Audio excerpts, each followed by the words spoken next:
हीरा रे मोती, तू ही बैरागर राम जगमग ज्योति। तू ही मेरे पौमी, तू ही मेरे कुर्म राम, तू ही है कैलासा। तू ही मेरे सूरज, तू ही मेरे चंदा, तू ही तारायण राम परम आनंद। तू ही मेरे पौना, तू ही मेरे पानी, तेरी लीला राम किन्हु न जानी। तू ही मेरे कार्तिक स्वामी गणेशा, तेरा ही जान राम दरो हमेशा। तू ही मेरे गौरा, तू ही सावित्री राम ओम अंग तोरा।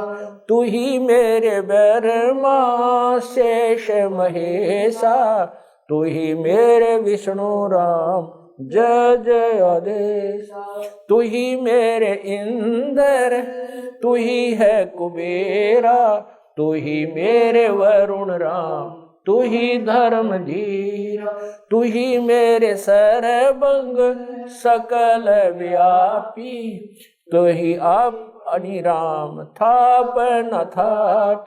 तू ही मेरे पिंडा, तू ही मेरे श्वासा, तेरा ही जान राम दर गरीब दासा। तू ही मेरे पिंडा, तू ही मेरे श्वासा, तेरा ही जान राम दर गरीब दासा। द्रौपद सुता को दिन लीर, द्रौपद सुता को। संत रामपाल जी महाराज एक ऐसे महान संत जिन्होंने अपनी सतभक्ति, तत्व ज्ञान, करुणा और सेवा के बल पर समाज में नई मिसाल कायम की है।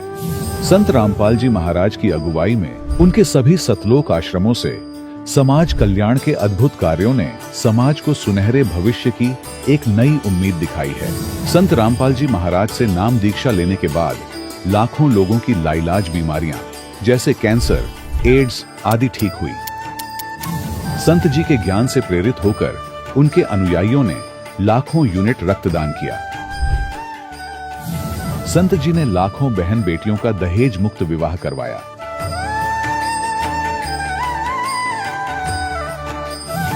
संत जी ने लाखों लोगों का नशा छुड़वाया, करोड़ों उजड़े परिवार बसे। संत जी के आश्रमों में समागम के दौरान निःशुल्क नेत्र चिकित्सा, दंत चिकित्सा प्रदान की जाती है। संत रामपाल जी महाराज द्वारा समय समय पर पर्यावरण संरक्षण के उद्देश्य से बड़े स्तर पर वृक्षारोपण किया जाता है। संत जी ने जरूरतमंदों को तत्काल राहत पहुंचाने के लिए एम्बुलेंस सेवा शुरू की। संत जी अपने अनुयायियों को देहदान के लिए प्रेरित करते हैं, जिससे मानवता की सेवा और चिकित्सा क्षेत्र में सुधार हो सके। संत रामपाल जी महाराज के सभी आश्रमों में हर रोज निःशुल्क भंडारा आयोजित किया जाता है, जहां हर वर्ग, हर जाति और हर धर्म के लोग एक साथ बैठकर भोजन करते हैं।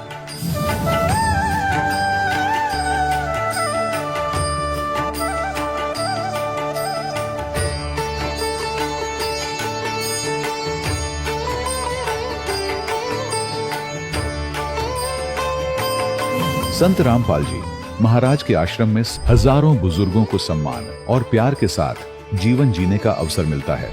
उनके खाने, रहने और स्वास्थ्य की पूरी जिम्मेदारी संत रामपाल जी महाराज उठाते हैं। अनाथ बच्चों के लिए संत रामपाल जी महाराज के सभी आश्रम किसी वरदान से कम नहीं।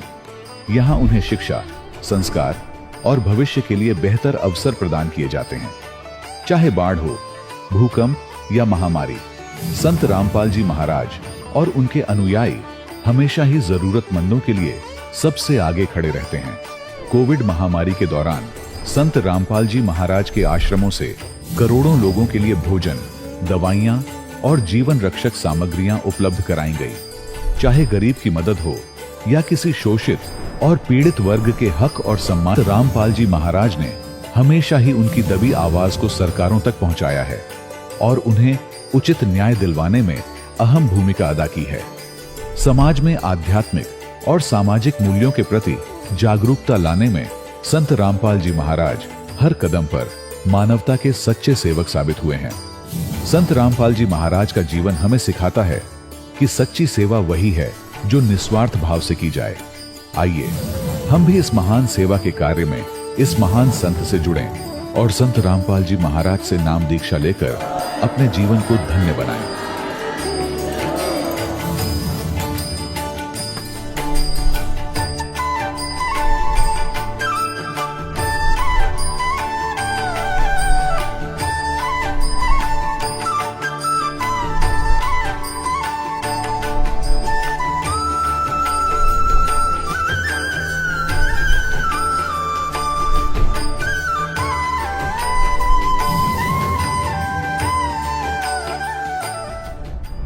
सतलोक आश्रम प्रस्तुत करते हैं सर्वश्रेष्ठी रचनहार कबीर परमेश्वर जी का 507वां निर्वाण दिवस।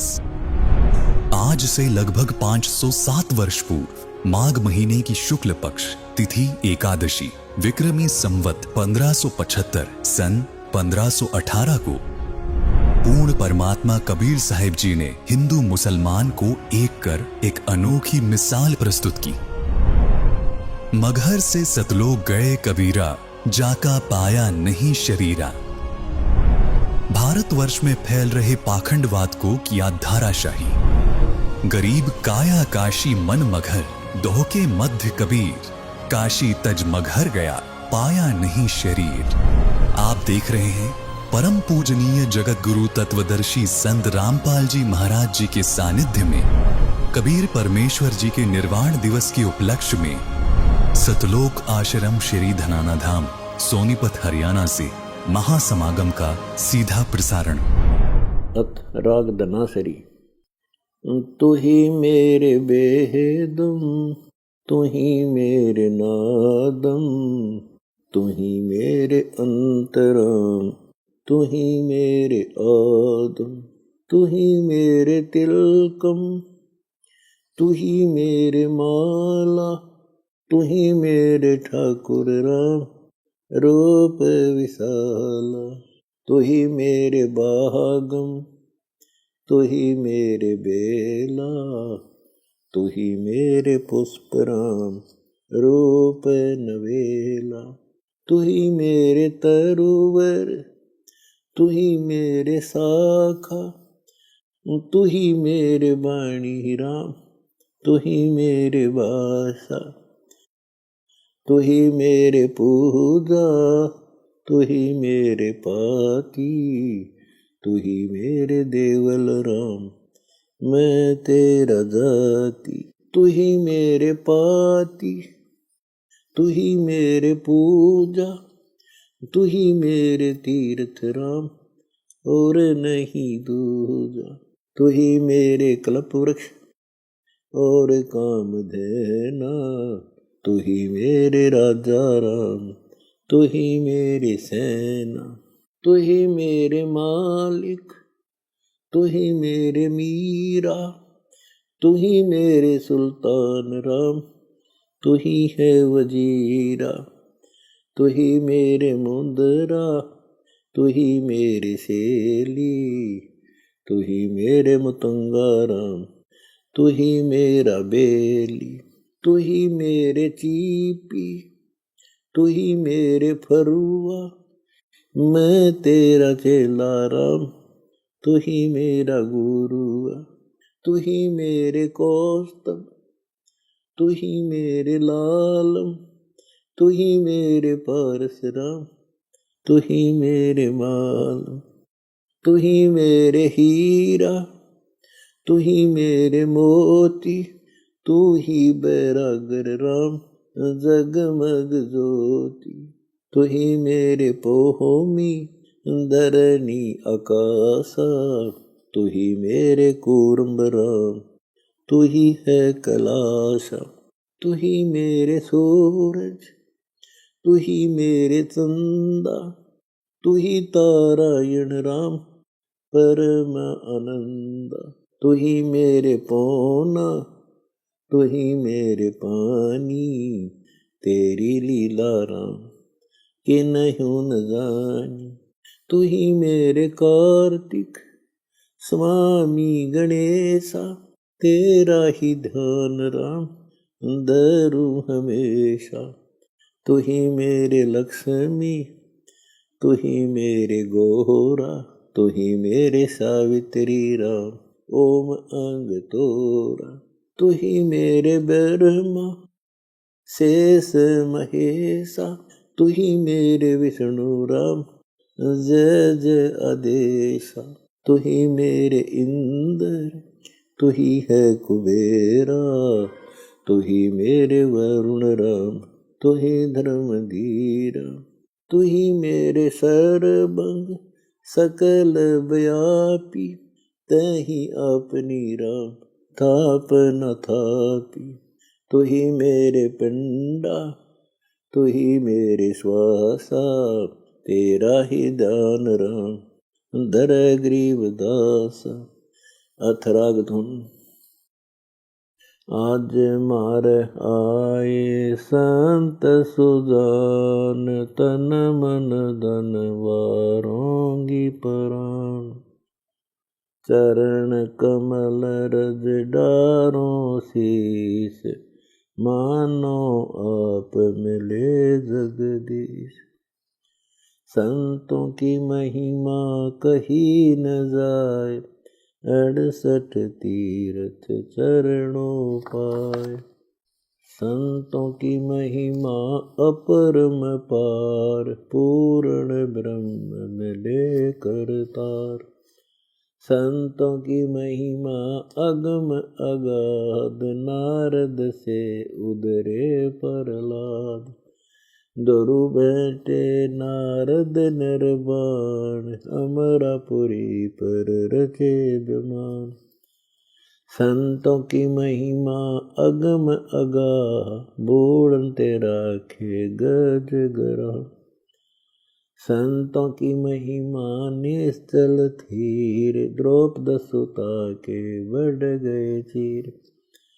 संतों की महिमा अधिक सुमेर, बिलनी के झूठे खाए बेर।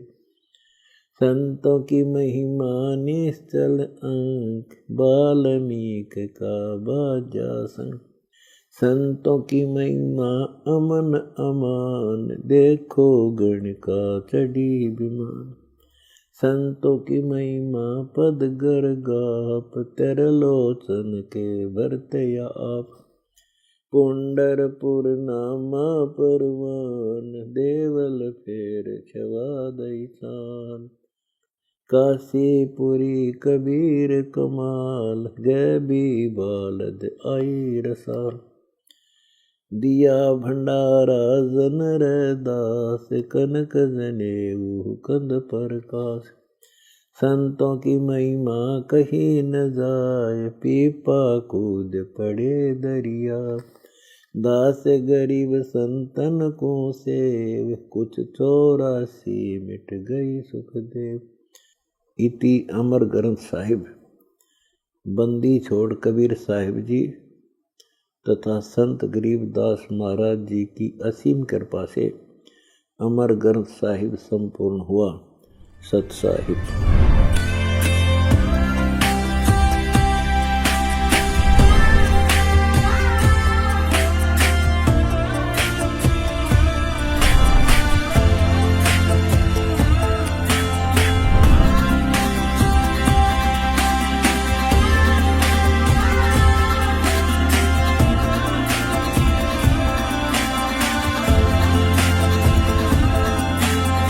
सतगुरुदेव की जय। सभी पुण्यात्माओं से प्रार्थना है, परमेश्वर की अमृतवाणी का जो पाठ चल रहा है वो अब संपूर्ण होने जा रहा है। कृपा करके सत्संग स्थल पर आने की कृपा करें। सभी पुण्यात्माओं को पुनर्निवेदन है, परमात्मा को भोग लगने जा रहा है, परमात्मा के पाठ का भोग पड़ रहा है और यहाँ दरबार साहब के सामने आकर के परमात्मा की आरती में शामिल हों। सत साहिब मोकू कहाँ ढूंढ रे बंदे, मैं तो तेरे पास में। मोकू कहाँ ढूंढ रे बंदे, मैं तो तेरे पास में। मैं तो तेरे पास में। ना तीरथ में ना मूरत में, ना एकांत निवास में, ना मंदिर में ना मस्जिद में, ना काशी कैलाश में, ना काशी कैलाश में। नाम जप में तप में, नाम व्रत उपवास में, नाम क्रिया कर्म मरता, नाम योग संन्यास में, नाम योग संन्यास में। नहीं प्राण में नहीं पिंड में, ना ब्रह्मांड आकाश में, नाम तेरे कुटी भंवर गुफा में, सब श्वासन के श्वास में, सब श्वासन के श्वास में। खोजी हो या तुरंत मिल जा, एक पल ही की तलाश में। कह कबीर सुनो भाई साधो, मैं तो हूँ विश्वास में, तो हूँ विश्वास में। खोजी हो ये तुरंत मिल जाऊं, समय कह कबीर सुनो भाई साधो, मैं तो हूँ विश्वास में, मैं तो हूँ विश्वास में। मोकू कहाँ ढूंढ रे बंदे, मैं तो तेरे पास में। मोकू कहाँ ढूंढ रे बंदे, तेरे पास में, तेरे पास में। तू ही मेरे बेदम, तू ही मेरे नादम, तू ही मेरे अंतराम, तू ही मेरे आदम, तू ही मेरे तिलकम, तू ही मेरे माला, तू ही मेरे ठाकुर राम रूप विशाला। तू ही मेरे बागम, तू ही मेरे बेला, तू ही मेरे पुष्प राम रूप नवेला। तू ही मेरे तरवर, तू ही मेरे शाखा, तू ही मेरे वाणी राम, तू ही मेरे भास, तू ही मेरे पूजा, तू ही मेरे पाती, तू ही मेरे देवल राम, तू ही मेरे पाती, तू ही मेरे पूजा, तू ही मेरे तीरथ राम और नहीं दूजा। तू ही मेरे कल्प वृक्ष और काम धैना, तू ही मेरे राजा राम, तू ही मेरे सैन, तू ही मेरे मालिक, तू ही मेरे मीरा, तू ही मेरे सुल्तान राम, तू ही है वजीर, तू ही मेरे मुद्रा, तू ही मेरे सेली, तू ही मेरे मुतंगा राम, तू ही मेरा बेली, तू ही मेरे चीपी, तू ही मेरे फरवा, मैं तेरा चेला राम, तू ही मेरा गुरु, तू ही मेरे कौष्टिक, तू ही मेरे लालम, तू ही मेरे पारशुराम, तू ही मेरे माल, तू ही मेरे हीरा, रे मोती तू ही बैरागर राम जगमग ज्योति तू ही मेरे पौमी तू ही मेरे कुर्म राम तू ही है कैलासा तू ही मेरे सूरज तू ही मेरे चंदा तू ही तारायण राम परम आनंद तू ही मेरे पौना तू ही मेरे पानी तेरी लीला राम किन्हु न जानी तू ही मेरे कार्तिक स्वामी गणेशा तेरा ही ध्यान राम धरो हमेशा तू ही मेरे गौरा तू ही सावित्री राम ओम अंग तोरा तू ही मेरे ब्रह्मा शेष महेशा तू ही मेरे विष्णु राम जय जय आदेश तू ही मेरे इंद्र तू ही है कुबेरा तू ही मेरे वरुण राम तू ही धर्म धीरा तू ही मेरे सर्वंग सकल व्यापी तू ही आप अनिराम थाप न थाप तू ही मेरे पिंडा तू ही मेरे श्वासा तेरा ही जान राम दर गरीब दासा तू ही मेरे पिंडा तू ही मेरे श्वासा तेरा ही जान राम दर गरीब दासा द्रौपद सुता को दिन लीर द्रौपद सुता को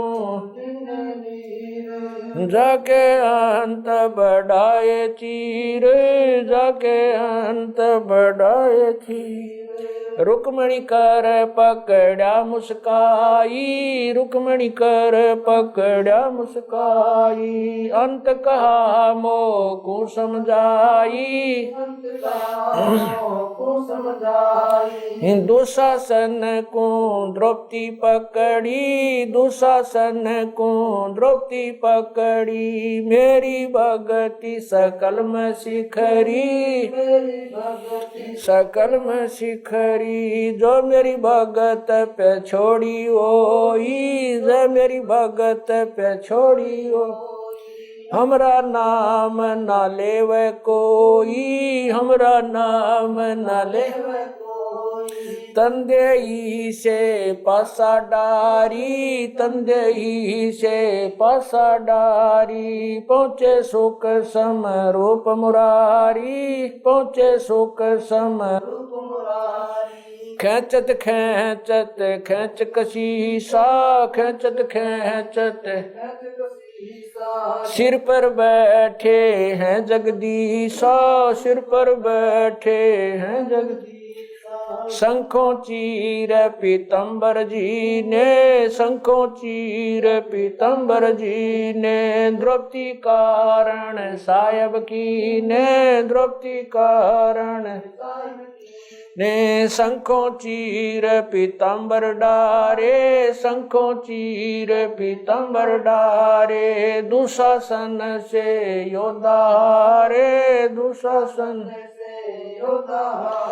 द्रौपद सुता के चीर बढ़ाए द्रौपद सुता के चीर बढ़ाए शंख शंखों पार न पाए शंख शंखों पार न पाए नित बुन कपड़ा देते भाई नित बुन कपड़ा देते भाई जाके 9 लख बालद आई जाके 9 लख बालद आई अवगत के सो नाम कबीर अवगत के सो नाम कबीर तात टूट जम जंजीर तात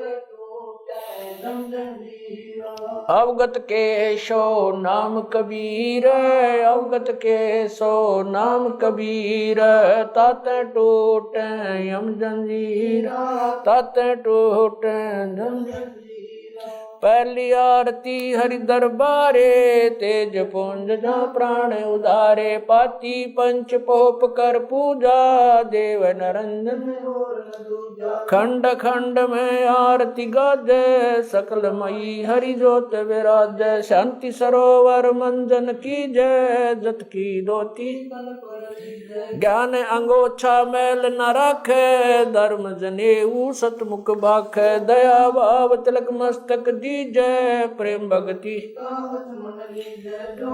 ऐसी कार कमावे। कंठी माला सहज समावे, गायत्री सो जो गिनती खोवे। तर्पण सो जो तम संध्या सो जो संध पिछाणे, मन पसरे घूंघट में आने। सो संध्या हमरे मन मानी, कह कबीर सुनो रे ज्ञानी। ऐसी आरती तरबुन तारे, तेज पुंज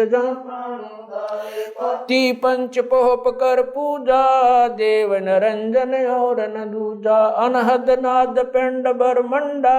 बाजत ऐनी सदा गगन थाल जहाँ उड़गन मोती। चंद सूरज जहाँ निर्मल ज्योति। तन मन धन सब अर्पण कीना, परम पुरुष जिन आत्म चीना।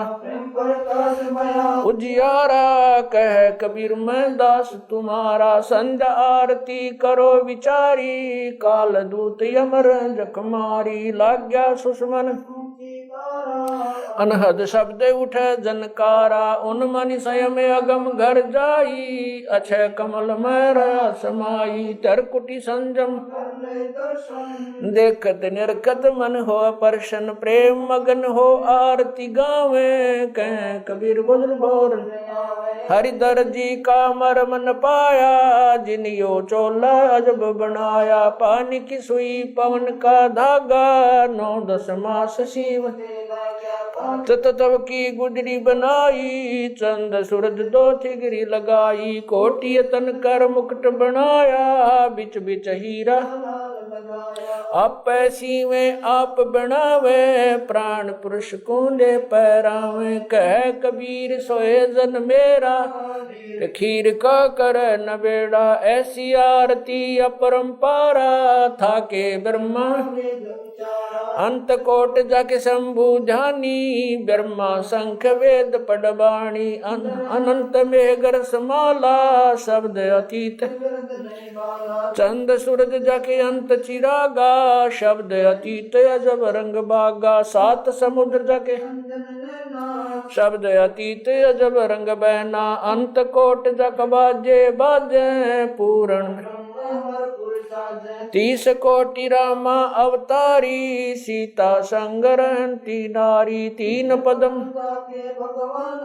सप्त नील कनवा संग जाना। 30 कोट सीता संग चेरी, सप्त नील राधा दे फेरी। जाके अर्ध रूम पर सकल पसारा, ऐसा पूर्ण 10 गरीब कह नर लोई। यो पद चीन बिरला कोई। 10 गरीब कह नर लोई, सायब सतवादी सब संत हैं। आप अपने धाम, आज की अरदास है सकल संत प्रणाम। गरीब सतवादी सब संत हैं, आज की अरदास है सकल संत प्रणाम। गुरु ज्ञान अमान अडोल अबोल है, सतगुरु शब्द श्री पिछाणी। कबीर सतगुरु मिले आन स्थान, रोप्या छुड़ानी। दीनन के जी दयाल, भक्ति वृद्ध दीजियो। खाने ज्यादा गुलाम अपना कर लीजिए। खाने ज्यादा गुलाम तुम्हारा हूँ सही। भूब युगा युग पत्र ही बांधी काजा। मैं गुलाम गुलाम गुलाम हूँ। खड़ा रहूं दरबार 108। तलबदार दर तुम्हारे कुकई। अवगुण अंता पार पड़ी मोहे चुकई। मैं घर का बांधी ज्यादा अर्ज मेरी मानियो। जानियो मैं घर का बांधी ज्यादा अर्ज मेरी मानियो। जन कहते दास गरीब अपना कर जानी। साक्षी एक है डूंगर डर दयाल, दसों दिशा को दर्शन में ना कहीं जोरा काल। गरीब जय जय जय करुणामयी, जय जय जय जगदीश।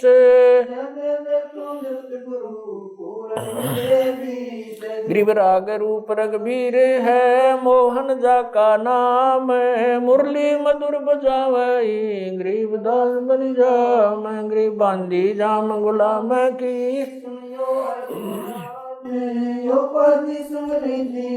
जब लग तुमरा राज। गृह परलो कोटे अनंत हैं, धरनी अंबर दौल। मैं दरबारी दर खड़ा, अचल तुम्हारी पोल। गृह समरथ तू जगदीश है,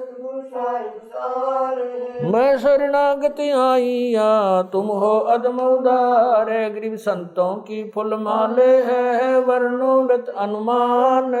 मैं सब हन का दास हूँ, करो बंदगी दान। गरीब अर्ज आवाज अनाथ की,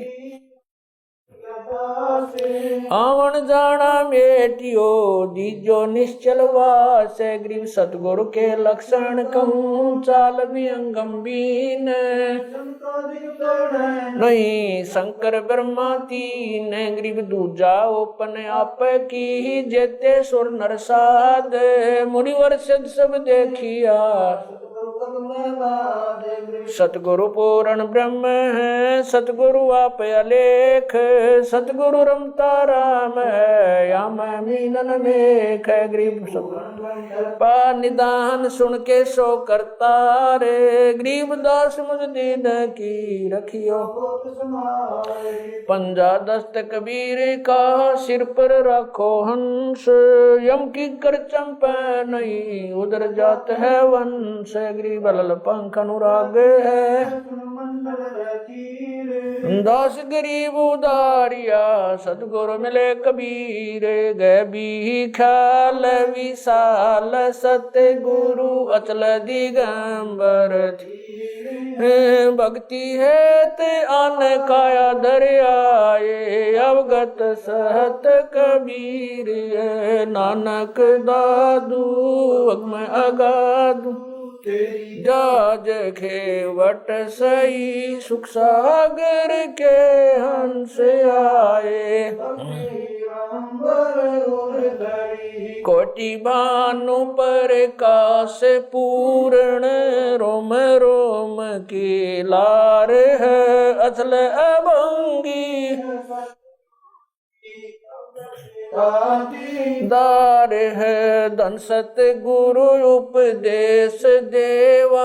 84 ब्रह्म मेटई, तेज पुंज अन देह धर कर। इस विधि हमको बैठई, शब्द निवास आकाश वाणी।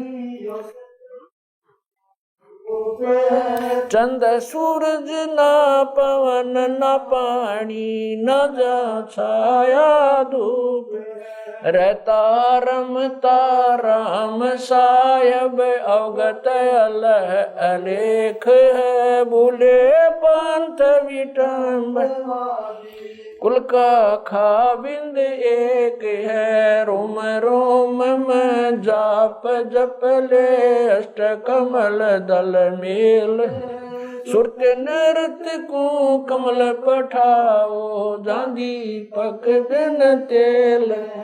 हरदम खोज हनोज हाजिर, त्रिवेणी के तीर। दास गरीब तबीब, सतगुरु बंदी छोड़ कबीर। हरदम खोज हनोज हाजिर, त्रिवेणी के तीर। गरीब तबीब, सतगुरु बंदी छोड़ कबीर। साहेब गृह पर पटन वह परलोक है, जहाँ अदली सतगुरु सार। भक्ति से उतरे पाया हम दीदार। गरीब ऐसा सतगुरु हम मिला, अलल पंख की जात। काया माया न वहाँ, नहीं पिंड नहीं गात। गरीब ऐसा सतगुरु हम मिला, हिरंबर आदे बल का ज्ञान कमाने का गालत है सरसांद गरीब ऐसा सतगुरु हम मिला विदेशी आप रोम रोम पर कासे है दीन्या अजपा जाप गरीब ऐसा सतगुरु हम मिला मगन किए मस्ताक प्याला प्याया प्रेम का गगन मंडल गरगाप गरीब ऐसा सतगुरु हम मिला सुरत की सैन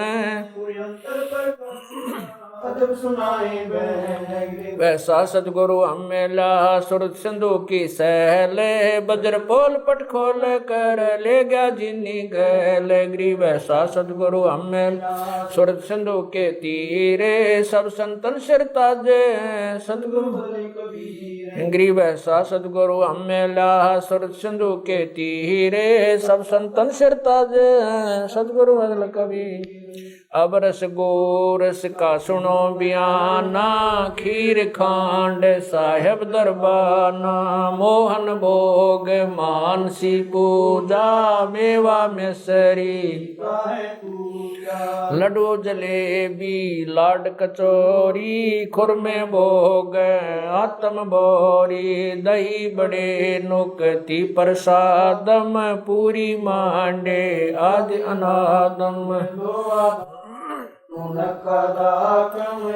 छुआरे मेवा बाखम नमक नून और घृत कहावे दही तो सब मन भाव शक्कर गोड़ की होत पंजीरी माए जमायन गाल पीर जीरा हींग मिर्च हो लाला जबियो कहिए अजम मसाला छाछ कणिया चंता में गोरस पिया चरबुन धनी पापड़ बीन मसाले सारे 3600 व्यंजन अडकार आम नींबू नौरंगी बदरी बेरम तुत सिरंगी एता भोग भोगाव कोई एता भोग भोगाव कोई परमात्म क चढ़ सोई परमात्म क दास गरीब ये अनकी महिमा दास गरीब ये अनकी महिमा तीन लोक में जाकर रहमा तीन लोक में जाकर दास गरीब ये अनकी महिमा दास गरीब ये अनकी महिमा तीन लोक में जाकर रहमा तीन लोक में जाकर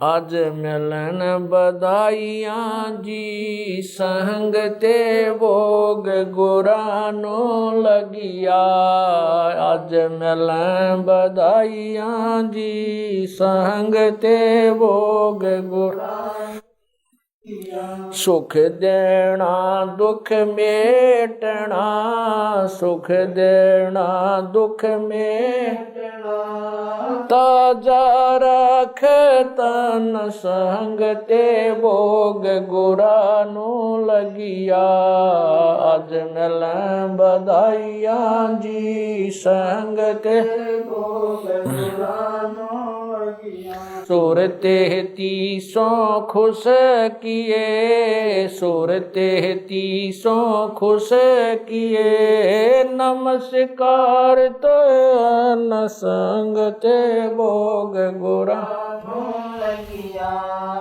आज मिल बधाइयाँ जी संग अंजल साहेब रूप है अंजल साहेब रूप है खुदिया रिक्शा जाव संग ते भोग लुरानो लगिया आज मिल बधाइयाँ जी संग ते भोग लुरानो लगिया चारों युग परवान है चारों युग परवान है आत्म भोग लगाव संग ते भोग गुरानो लगिया आज मिल संग ते भोग गुरा जो अपन सो और के, जो अपन सो और एक पीड़ पिछाण संग ते भोग गुरानो लगिया। आज मिल गुरानो लगिया। भूख्यों भोजन देते हैं, भूख्यों भोजन देते हैं, पहुँचेंगे परवान संग ते भोग गुरानो लगिया। आज मिल बधाइयाँ जी संग ते भोग गुरानो लगिया। 184 जीव का, 184 जीव का भोजन बसे आकाश संग ते भोग गुरानो लगिया। आज मिल बधाइयाँ जी संग ते भोग गुरानो लगिया। करता बरसे नीर होवे, करता बरसे पूरे सबकी आस संग ते भोग गुरानो लगिया। आज मिल बधाइयाँ जी संग ते भोग गुरानो लगिया। देते को हर देत है, देते को हर देत है, जहाँ तहाँ से आण संग ते भोग गुरानो लगिया। आज मिल बधाइयाँ जी संग ते भोग गुरानो लगिया। अण देवा मांगत फिर, अण देवा मांगत फिर, साहेब सुने ना कान संग ते भोग गुरानो लगिया। आज मिल बधाइयाँ जी संग ते भोग गुरानो लगिया। धर्म तो धस के नहीं, धर्म तो धस के नहीं, धस के तीनों लोक संग ते भोग गुरानो लगिया। आज मिल बधाइयाँ जी संग ते भोग गुरानो लगिया। खैरायत में खैर है, खैरायत में खैर है, कीजे आत्म पोख संग ते भोग गुरानो लगिया। आज मिल बधाइयाँ जी संग ते भोग गुरानो लगिया। एक यज्ञ है धर्म की, एक यज्ञ है धर्म की, दूजी यज्ञ है जान संग ते भोग गुरानो लगिया। आज मिल बधाइयाँ जी संग ते भोग गुरानो लगिया। तीजी यज्ञ है हवन की, तीजी यज्ञ है हवन की, चौथी यज्ञ परिणाम संग ते भोग गुरानो लगिया। आज मिल बधाइयाँ जी संग ते गुरानो लगिया। खुला भंडारा गैब का, खुला भंडारा गैब का, बिन चिट्ठी बिना नाम संग ते भोग गुरानो लगिया। आज मिल बधाइयाँ जी संग ते भोग गुरानो लगिया।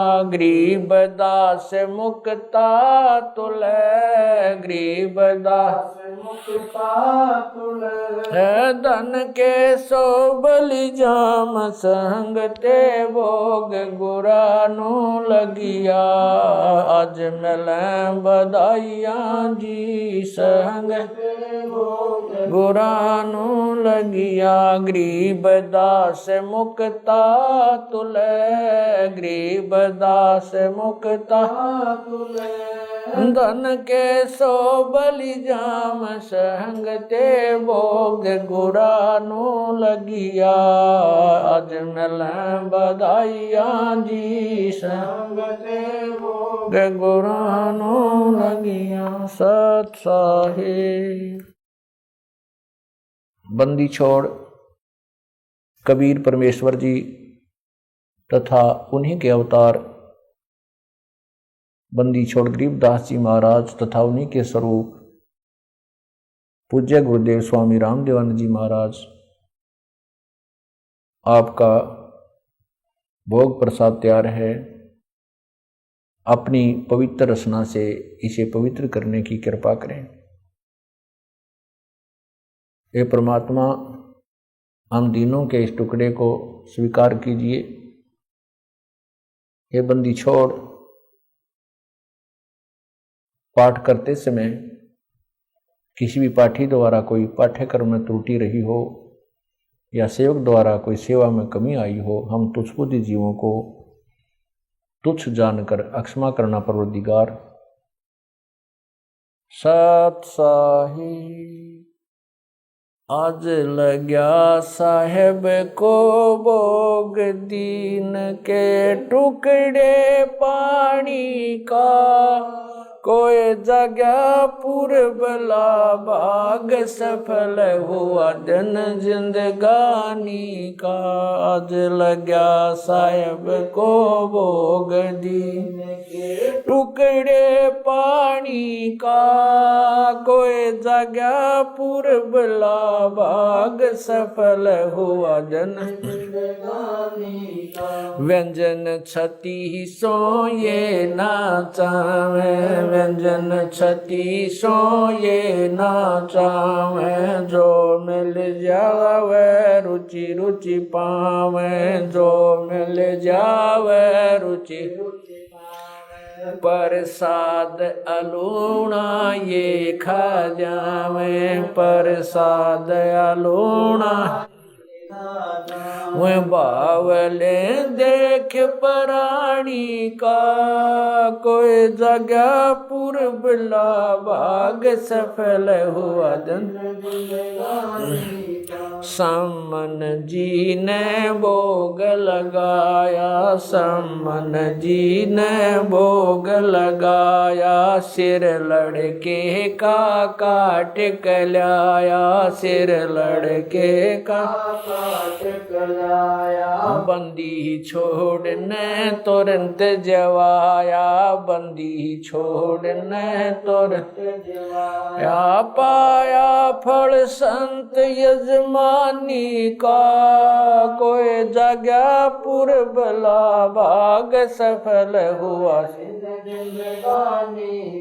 जिन भक्तों का ये भोग लग जावे, जिन भक्तों का ये भोग लग जावे, उनके तीनों ताप नसावे, उनके तीनों ताप नसावे। क्रोड़ तीर्थ का फल वो पावे, क्रोड़ तीर्थ का फल वो पावे। लाभ ये सतगुरु की वाणी का, कोई जगह पूर्वला भाग सफल होया। संतों की वाणी है अनमोल, संतों की वाणी है अनमोल, इसे ना समझ सके अनबोल, इसे ना समझ सके अनबोल। साहिब ने भेद दिया सब खोल, साहिब ने भेद दिया सब खोल। अपनी सतलोक राजधानी गानी का कोई जगह पूर्वला भाग सफल होया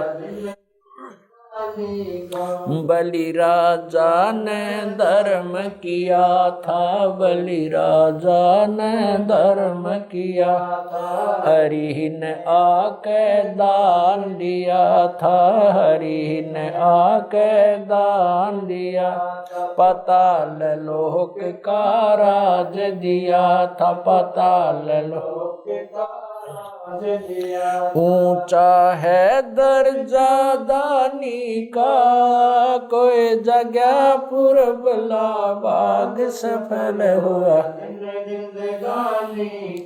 धर्मदास ने यह गरचाई धर्मदास ने यह गरचाई बिन दर्शन ना जीऊं गुसाई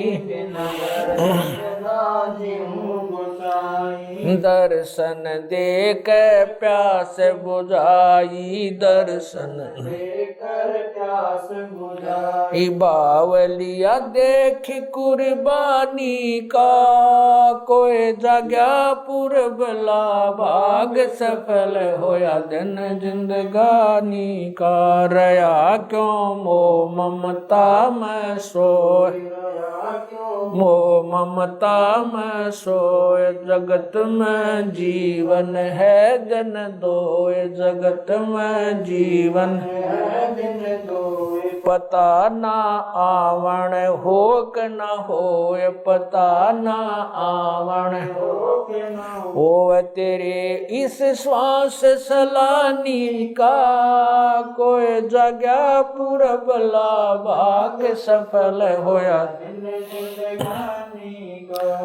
जीव जो ना सत्संग में आया जीव जो ना सत्संग में आया भेद ना उसे भजन का पाया उसे भजन का आया गरीब दास को भी बावड़ा बताया बंदी छोड़ को भी बावड़ा बताया के कर ले इस दुनिया शानी का कोई जगह पूरबला भाग सफल होया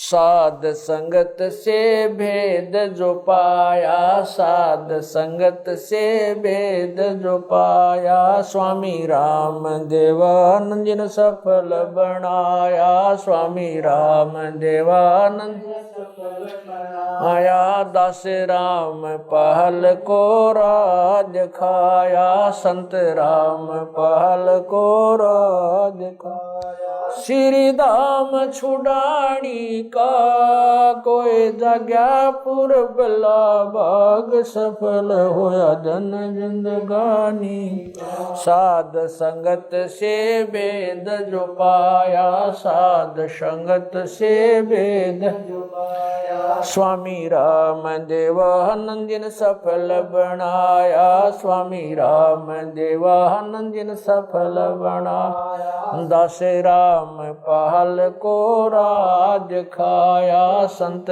राम पहल को राज खाया श्री धाम छुड़ानी को कोई जगह पूरबला भाग सफल होया आज लग्या साहेब को भोग दीन के टुकड़े पानी का कोई जगह भाग सफल होया दिन जिंदगानी का सत साहेब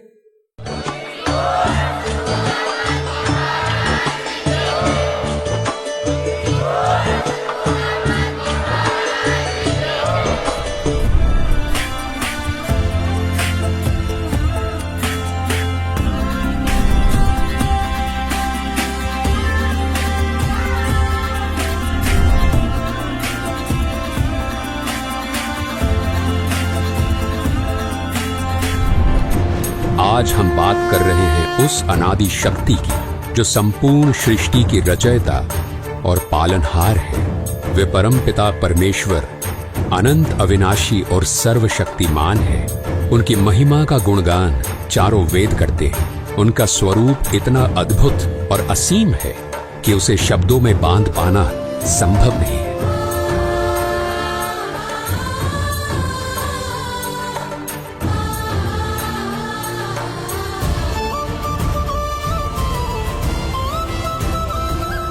वो कबीर परमेश्वर ही है जिन्होंने अपने एक वचन मात्र से इस संसार की रचना की। उन्होंने समस्त जीवों को और इस संपूर्ण ब्रह्मांड को उत्पन्न किया।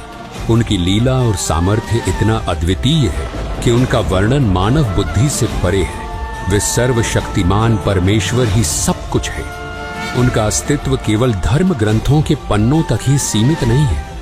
वो सर्वशक्तिमान परमेश्वर जो अनादि और अविनाशी है, वो स्वयं इस धरती पर प्रकट होकर अपनी दिव्य शक्ति और सामर्थ्य का एहसास कराते हैं। उनकी अद्भुत लीलाओं को जानकर हर हृदय श्रद्धा से भर जाता है और हर मस्तक उनका सजदा करता है। उनकी लीला इतनी चमत्कारी और प्रभावशाली होती है कि वो युगों युगों तक मानव जाति के हृदय और इतिहास में अपनी गहरी छाप छोड़ जाती है। उनकी उपस्थिति सच्चाई, प्रेम और धर्म का ऐसा प्रकाश फैलाती है जो हर आत्मा को परमात्मा की ओर प्रेरित करती है।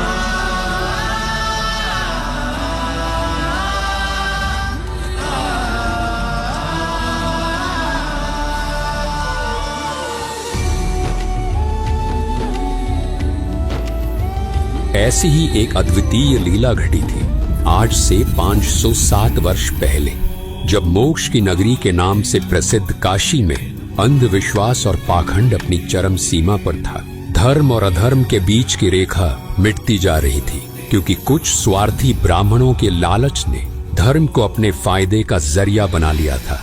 आस्था और विश्वास को इस हद तक तार तार किया जा रहा था कि काशी के कुछ स्वार्थी पंडे हत्यारे हो चुके थे। काशी और उसके आसपास के क्षेत्रों में यह अफवाह फैलाई जा रही थी कि जो काशी में मरेगा वो स्वर्ग जाएगा और जो मगहर में मरेगा वो नर्क जाएगा। इस प्रकार जनता को धर्म के नाम पर भ्रमित कर उनकी भावनाओं, आस्था और विश्वास का शोषण किया जा रहा था। काशी के पंडे मानो स्वर्ग की टिकट बांटने वाले दलाल बन गए थे। श्रद्धालु जो अपनी आस्था और मोक्ष की चाह से वहां आते थे, वे इन पंडों के सामने फरियादी बनकर खड़े होते और प्रार्थना करते थे, हे महाराज, पहले हमारे पिता की गर्दन काट दिए ना। सोचिए वो मंजर कितना भयानक और अमानवीय होगा। धर्म की पतवार को थामे हुए इन स्वार्थी ब्राह्मणों ने धर्म का मार्ग त्याग कर अधर्म के इस घिनौने कृत्य को कैसे स्वीकार कर लिया होगा। जो धर्म सत्य, करुणा और अहिंसा का प्रतीक है, उसे उन लालची पंडों ने लोभ और क्रूरता की भेंट चढ़ा दी। ये दृश्य केवल मानवता का अपमान नहीं था, बल्कि धर्म और विश्वास के नाम पर किए गए सबसे बड़े छल का प्रतीक था। ये 15वीं सदी का दौर था। कबीर परमेश्वर जी भक्ति युग की मशाल जला चुके थे और उनका उद्देश्य था पाखंड और अंधविश्वास की जड़ें उखाड़ फेंकना। उनकी शिक्षाओं और उनके अद्वितीय आध्यात्मिक ज्ञान ने आदि सनातनी भक्ति को फिर प्रकाशित करते हुए उस काल के पाखंड रूपी तंबू में आखिरी कील ठोक दी थी। इस समय स्वर्ग प्राप्ति की झूठी आस में हजारों बुजुर्ग दंपत्ति अपनी अंतिम श्वास लेने के लिए आने लगे। काशी के लालची पंडों ने इस स्थिति का फायदा उठाते हुए उन बुजुर्गों की सेवा और देखभाल के नाम पर उनके बच्चों से भारी धनराशि वसूल करनी शुरू कर दी। श्रद्धालु अपनी आस्था और माता पिता की स्वर्ग प्राप्ति की लालसा में इन लालची पंडितों को मनमानी रकम देते गए। ये पूरी व्यवस्था धर्म के नाम पर फैले एक बड़े छल और स्वार्थ की प्रतीक बन चुकी थी, जिसे कबीर परमेश्वर जी ने चुनौती देने का साहस दिखाया। कुछ समय बाद जब काशी के पंडित इतने बुजुर्गों की सेवा और देखभाल करने में असमर्थ हो गए, तो उन्होंने अपने स्वार्थ और लालच को पूरा करने के लिए एक नया षड्यंत्र रचा। पाखंडी पंडितों ने ये अफवाह फैलानी शुरू कर दी कि गंगा नदी के किनारे भगवान का एक करोत आता है। उन्होंने ये दावा किया कि यदि कोई श्रद्धालु इस करोत के नीचे लेट जाए तो वो सीधे स्वर्ग जाएगा। इस करौत के नीचे लेटने की प्रक्रिया के लिए ये पंडित स्वर्ग जाने की फीस वसूलने लगे। ये भ्रामक धारणा और पाखंड इतनी तेजी से फैलने लगा कि भले भले श्रद्धालु जल्दी स्वर्ग प्राप्ति की लालसा में अपने गले कटवाने तक तैयार हो गए। और जब इस पाखंड ने अपनी सीमाएं लांघ दी, तब कबीर परमेश्वर जी ने इसे चुनौती दी। कबीर परमेश्वर जी ने अंधविश्वास और पाखंड की जड़ें हिलाने के लिए एक ऐतिहासिक और साहसी निर्णय लिया। उन्होंने ऐलान किया कि वे काशी में नहीं बल्कि मगहर में अपने शरीर का त्याग करेंगे और स्वर्ग से भी ऊपर सतलोक को सहज शरीर जाएंगे। इस घोषणा से काशी के पंडितों और स्वार्थी लोगों में खलबली मच गई। निर्धारित समय पर कबीर परमेश्वर जी ने मगहर की ओर प्रस्थान किया।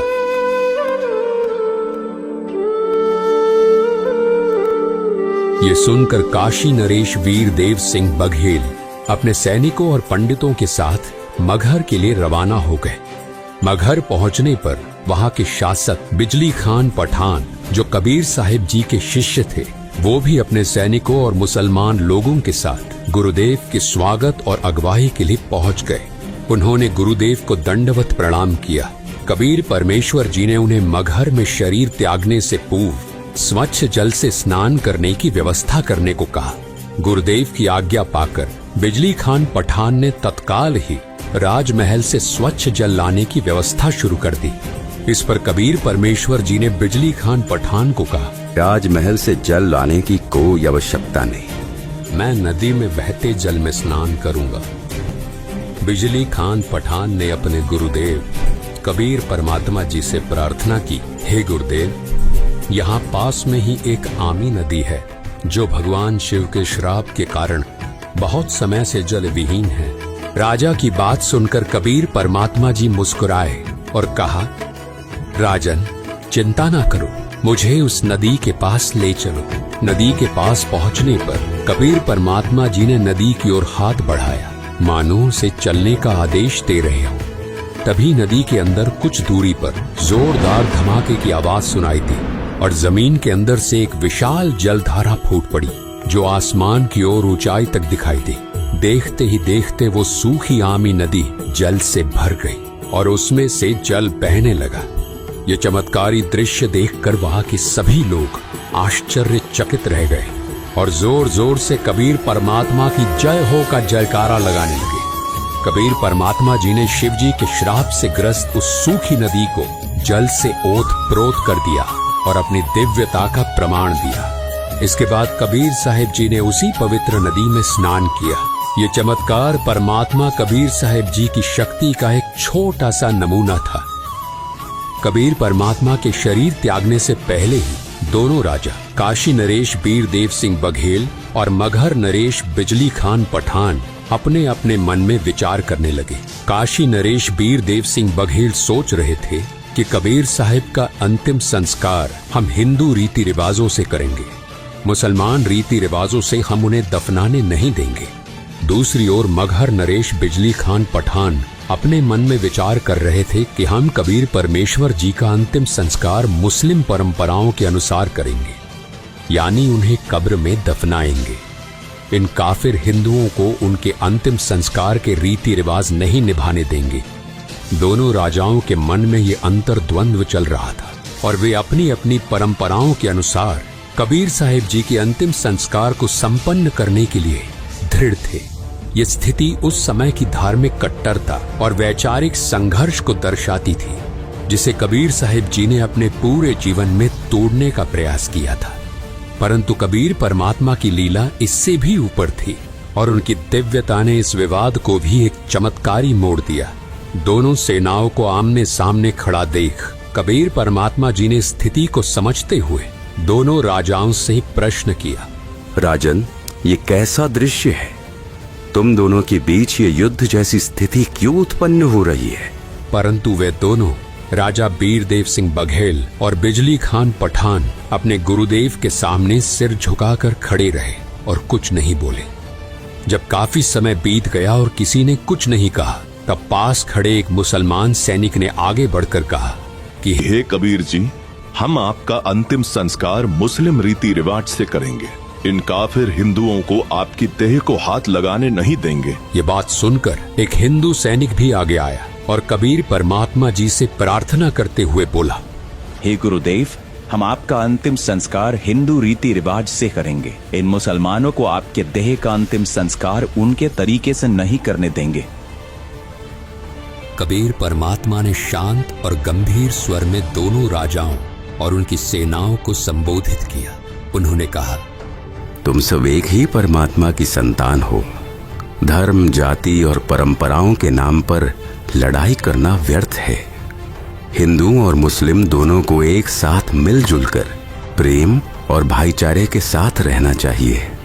यही सच्चा धर्म है। और मैंने तुम सबको 120 वर्षों तक क्या शिक्षा दी है? क्या मैंने तुम सबको ऐसे लड़ाई करना सिखाया है? कहाँ गए मेरे वो उपदेश जो मैं आज तक तुम सभी को बताता रहा कि हिंदू मुसलमान तुम दो नहीं हो, तुम सब एक ही परमात्मा की संतान हो। और आज तुम फिर वही खड़े हो। इसके बाद कबीर परमात्मा जी ने सभी को शांत रहने का आदेश दिया। कहा, यहाँ नीचे एक चादर बिछाओ और जब मैं लेट जाऊं तब मेरे ऊपर एक और चादर डाल देना। और जब मैं अपना शरीर त्याग दूं तब तुम दोनों इसे आधा आधा बांट लेना। और तुम सब ध्यान से सुन लो, अगर तुमने आपस में लड़ाई की तो ये ठीक नहीं रहेगा। कबीर परमात्मा जी का आदेश पाकर ऐसा ही किया गया। वहां उपस्थित सभी लोग स्तब्ध होकर ये सब देख रहे थे। कुछ समय तक कोई हलचल नहीं हुई और सब मौन खड़े रहे। तब अचानक कबीर परमात्मा जी का दिव्य स्वर आकाश से गूंजा, उठा दो पर्दा, इसमें नहीं है मुर्दा। ये सुनकर सभी हक्के बक्के रह गए। सभी ने आकाश की तरफ देखा तो कबीर परमात्मा सशरीर सतलोक जाते दिखाई दिए। सभी उपस्थित लोगों के सामने जब चादर हटाई तो वहां केवल सुगंधित फूल बिछे हुए थे। उनके शरीर का कोई भी अंश वहां नहीं था। कबीर परमात्मा ने अपने दिव्य स्वर से सभी को संबोधित करते हुए कहा, हिंदू और मुस्लिम मेरे बच्चों, इन चादर और फूलों को आपस में बराबर बराबर बांट लो। इस प्रकार तुम सभी प्रेम और भाईचारे से रहना सीखो। उनके ये शब्द सुनकर दोनों राजाओं सहित वहां मौजूद सभी हिंदू मुस्लिम लोग भावुक हो गए और एक दूसरे को गले लगाकर रोने लगे।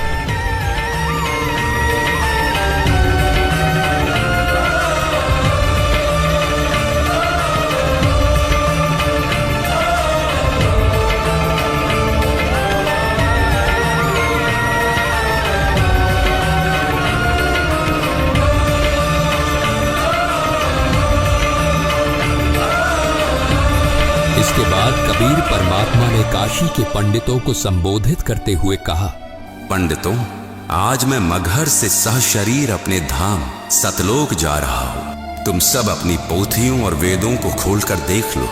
मैं वही परमात्मा हूँ जो स्वर्ग से भी ऊपर सतलोक में रहता हूँ। उनकी वाणी सुनकर सभी लोग स्तब्ध रह गए। कबीर परमात्मा ने अपने सतलोक गमन से ये संदेश दिया कि परमात्मा की सद्भक्ति करने वाला साधक, चाहे कोई मगहर में अपना शरीर त्यागे या काशी में सच्ची भक्ति करने वाला अपने उद्देश्य लोक को ही प्राप्त करता है। काशी में मरने वाला स्वर्ग और मगहर में मरने वाला नरक जाएगा। इस भ्रांति को उन्होंने सदा के लिए मिटा दिया। कबीर परमात्मा ने अपने दिव्य चमत्कार और सद्भक्ति के उपदेशों के माध्यम से लोगों को धर्म और सच्चाई का मार्ग दिखाया। उनके इस अद्वितीय संदेश ने सभी लोगों को अपने वास्तविक स्वरूप और परमात्मा की भक्ति का महत्व समझाया। दर्शकों, आज उस पवित्र दिन को उन्हीं के स्वरूप बंधी छोड़ सद्गुरु रामपाल जी महाराज जी के सानिध्य में कबीर परमेश्वर जी के निर्वाण दिवस के रूप में मनाया जा रहा है। धन्यवाद।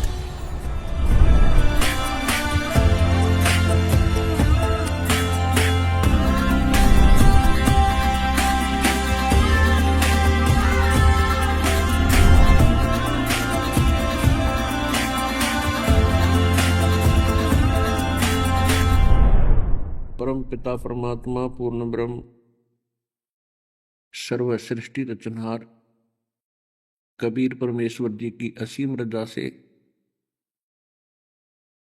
आप सभी पुण्यात्माएं ये अनमोल वचन सुन रहे हैं। धन्य है आपके माता पिता जिनसे जन्म हुआ, धन्य है आपके पिछले संस्कार, पूर्व जन्मों की भक्ति कमाई, जिसके परिणाम स्वरूप आज आपको सत्यनारायण कथा सुनने को प्राप्त हो रही है, मिल रही। अब इस दास के ऊपर दया करी है परमात्मा ने, और सौभाग्य आपका कि आप जी का ऐसे समय में मनुष्य जन्म। अब आपको तो इतना ज्ञान नहीं बच्चों, इस दास को पता है ये मास्टर है इस अध्यात्म मार्ग का। आपके ना जाने कितने जन्म जन्मांतरों के शुभ संस्कार आपके संग्रहित है, तब जाकर के आपको ये नाम और स्थान प्राप्त हुआ। और बार बार आपको ज्ञान सुनाने का, यहां बुलाने का उद्देश्य यही है कि आप सच्चे दिल से, सच्चे हृदय से परमात्मा के चरणों में समर्पित होना सीखो। और इस ज्ञान से आपको विश्वास भी होगा कि जब हम परमात्मा की शरण में आ जाएंगे तो हमारी आयु भी बढ़ेगी। हमारा कोई ऐसा संस्कार होगा मृत्यु का, वो भी ठीक होगा, वो परमात्मा टाल देगा। और फिर आप अपने बच्चों को भी ठीक संभाल सकोगे। यदि परमात्मा का साथ नहीं है, आपसे कितनी टेंशन बनाए रखो, हे भगवान कहीं ऐसा ना हो जाए, ऐसा ना हो जाए, वो जो होना हो तो होगा ही। लेकिन इस समर्थ की शरण में आने के बाद फिर ये बलाएं टलेंगी। अब राजा लोग भी जब दुखी होते हैं, कोई पारिवारिक समस्या से, शारीरिक समस्या से, या कोई राजकाज की समस्या से, और उनके वश से बाहर हो जाता है, तो वो भी भगवान के सामने ही याचना करते। तो इस ज्ञान से आपको ये पता चलेगा कि परमात्मा की आवश्यकता हमें कितनी है। और अब हम भूल चुके थे, भगवान भगवान याद था, नाम नाम, लेकिन हम अपने दैनिक कार्य को ही प्राथमिकता देते थे और अपनी सूझबूझ से सभी कोशिश कर रहे हैं। और सभी की यही चेष्टा होती है कि कोठी बनाओ, कार बनाओ और घने पैसे इकट्ठे कर लूं, घने प्लाट ले लूं या जमीन खरीद लूं। लेकिन कितने तो ये आप कर पा रहे हो? आपकी रोजी रोटी भी मुश्किल से चल रही है। और जब हम समर्थ की शरण में आएंगे, यो ज्ञान सुनेंगे, तो हमारी ये बकवाद की इच्छाएं समाप्त होंगी। हमें ये पता चलेगा कि जिस वस्तु की डिमांड के लिए हम भगवान से अर्जी लगा रहे हैं, इसकी कितनी आवश्यकता है। और जब तक ज्ञान नहीं होता तो हम बेतुकी डिमांड भगवान के सामने रखते ही रहते हैं। तो ज्ञान से हमें ये पता चलेगा कि हम क्या मांगे भगवान से। और फिर दूसरा, आपको ये विश्वास होगा कि भगवान कोई बालक नहीं। एक माता पिता अपने बच्चों की कितनी केयर टेक करता है। सर्दी का मौसम आता है तो उससे पहले उनके जूते जुराब, स्वेटर, जर्सी तैयार कर देता है। क्या भगवान उस माता पिता से भी कमजोर बुद्धि का है? जिस परमात्मा ने आपके गर्भ से बाहर आते ही मां के स्तन में दूध भेज दिया, क्योंकि आपके दांत नहीं थे, तो वो परमात्मा जब इतना चिंतित है आपके भविष्य के लिए, और फिर आप ठेकेदार बन गए बाद में कि हम करेंगे वही होगा, भगवान कुछ नहीं, तो ये भूल सत्संग से मिटा करें। और सत्संग सतगुरु ही करते हैं। सत्संग के अंदर ये सब याद दिलाया जाता है। आप कौन हो, क्या उद्देश्य लेकर जी रहे हो। जिस महल, कोठी, बंगले, कार, घर में आप रहकर अपने आप को घनाई सुखी मान रहे हो, इसमें रहोगे कितने दिन। तो ये ज्ञान याद कराया जाता है, फिर ये आत्मा तड़प उठती है कि सचमुच ये तो बहुत गलत स्थान है। सत्संग से ही जागृति आती है आत्मा में। पुण्यात्माओं, ज्ञान विचार तो सभी बताते हैं। एक व्यक्ति स्वयं हुक्का पी रहा है और अपने बच्चों को कह रहा है कि भाई हुक्का नहीं पीना, बीड़ी नहीं पीना, और खुद उन्हीं से भरवा रहा है, पी रहा है। दोनों बच्चों के क्या असर होगा उसका? क्यों नहीं पी, वो आप पी रहे। दूसरी बात यह है कि सभी माता पिता अपने बच्चों को शिक्षा अच्छी देते हैं, लेकिन उन बच्चों का असर कतई नहीं होता। उनने जो करना वो करना ही है। और जब सत्संग सुनेंगे, समर्थ के मुख से वचन सुनेंगे, यानी परमात्मा की कृपा पात्र से, तो उन शब्दों का ऑटोमेटिक असर होगा उसके, और बुराई भी छोड़ेगा, क्योंकि परमात्मा की जो वचन शक्ति है वो अंदर से एक न्यारी प्रक्रिया करती है। तो इसलिए सत्संग की आवश्यकता बहुत घनी है। और सत्संग इस विश्व में सतलोक आश्रम के अतिरिक्त 21 ब्रह्मांड में नहीं है।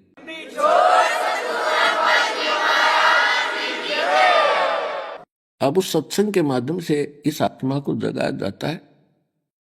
राम रटत दारिद्र भलो, दारिद्र माने निर्धन, राम रटत निर्धन भलो, चाहे टूटी घर की छान, वो कंचन महल किस काम के, जहां भक्ति नहीं भगवान। जहां पर परमात्मा की भक्ति नहीं है, कहते वो सुंदर महल भी व्यर्थ है। और एक निर्धन व्यक्ति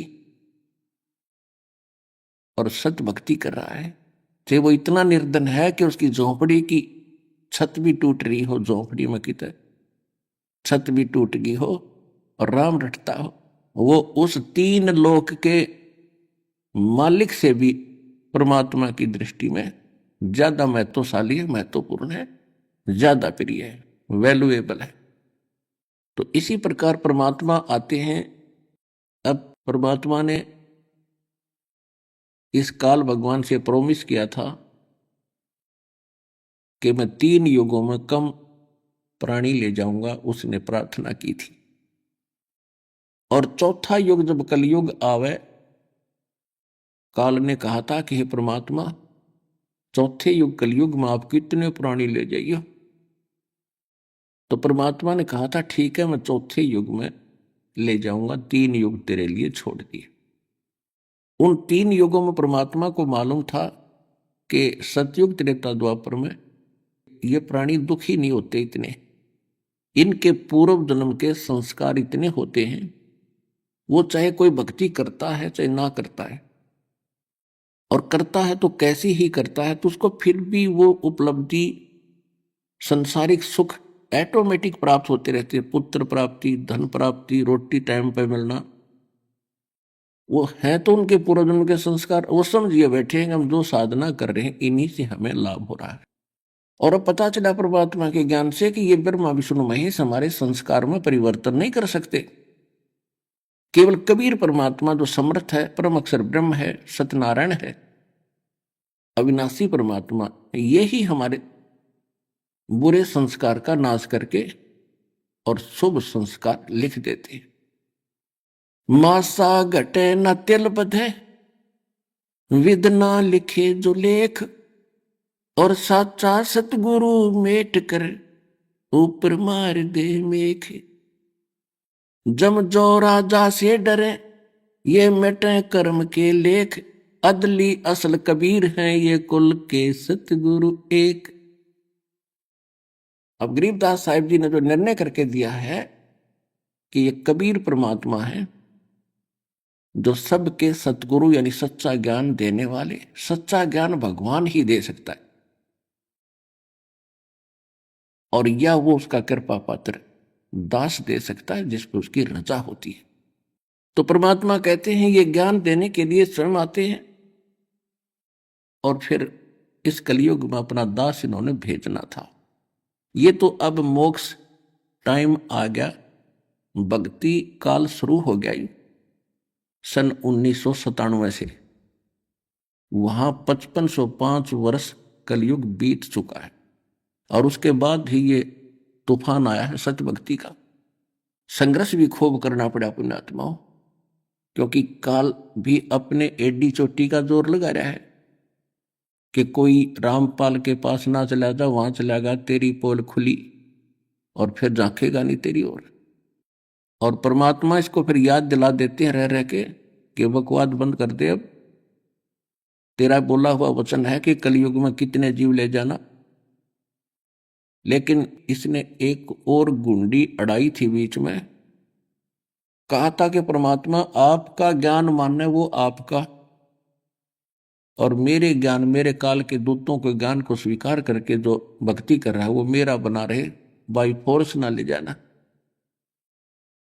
तो परमात्मा को भी मालूम था जब तक इनको ज्ञान नहीं होगा तो मेरे कैसे होंगे, वो भी तथास्तु कर दी थी। अब ठीक है, अब आप देख रहे हो परमात्मा ने ज्ञान का तूफान ला रखा है। भाई बहन बुजुर्ग माता बहन भाई बच्चे ले लेकर पुस्तक एक परमात्मा के पोस्टमैन की तरह घर घर जा रहे हैं, उनके बच्चों तक संदेश पहुंचा रहे हैं, उनकी गालियां खा रहे हैं। कोई जेल में डाल देता है, कोई पत्थर मारता है, कोई धमकाता है, कोई खुरकाता है, लेकिन ये परवाह नहीं करते क्योंकि इनको मालूम हो गया कि इन्होंने भांग पी रखी है। अरे या भांग उतरेगी इस पुस्तक के ज्ञान से, भगवान के ज्ञान से, और जिनकी भांग उतर जाएगी हमारे साथ हो लेंगे फिर ये।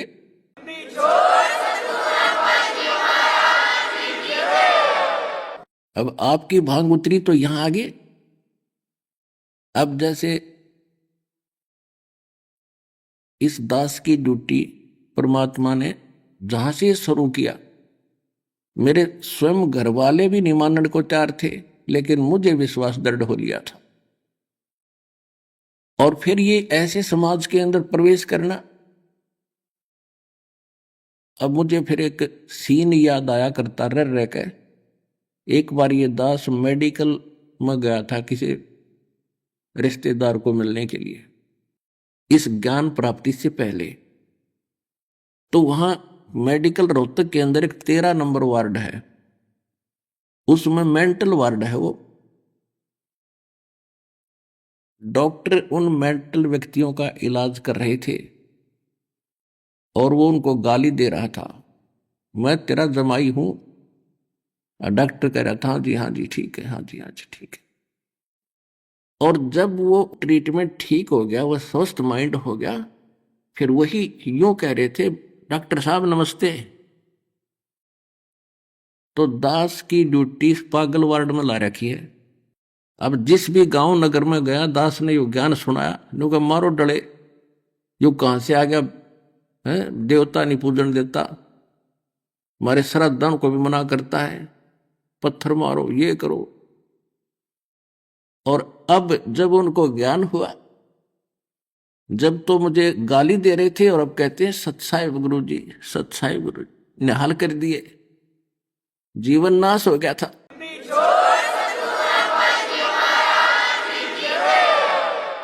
तो परमात्मा ने ये ज्ञान का तूफान उठा दिया। अब ये ऐसा काम करेगा, जहां भी कोई टीवी चैनल के माध्यम से सत्संग सुनता है तो अमृत वचन है, झंझोड़ कर रख देगी आत्मा को। कति ये एक सत्संग है, साध का सत्संग है, ये नकलियों का नहीं है। और या कोई पुस्तक पढ़ते हैं, जब पुस्तक पढ़ेगी आत्मा, मन चाहे कितनी बकवाद करो, आत्मा हृदय से मानेगी कि ज्ञान ये है, और अवश्य कहेगी कबीर भगवान है। और चाहे वो कहीं फंसा पड़ा किसी भी ग्रुप में, किसी संत के पास या किसी पंथ में या किसी धर्म मजहब में, जब आत्मा सच्चे दिल से मालिक ने अवश्य पुकारेगी, जब इस ज्ञान को सुनेगी कि हे परमात्मा, हे कबीर जी दया करिए अपने आत्मा पे। यानी वो निकल नहीं सकता वहां से, लेकिन फिर पुकार दिया हृदय से, तो उसी दिन परमात्मा ने कह दिया यो मेरा हो लिया।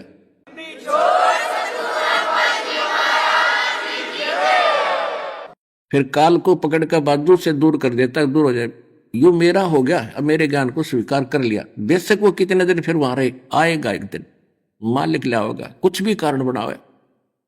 तो इस प्रकार परमात्मा ने कहा था कि तेरा ज्ञान सुनेगा वो तेरा, और मेरा माननेगा फिर उसके निकट मत आ जाइए।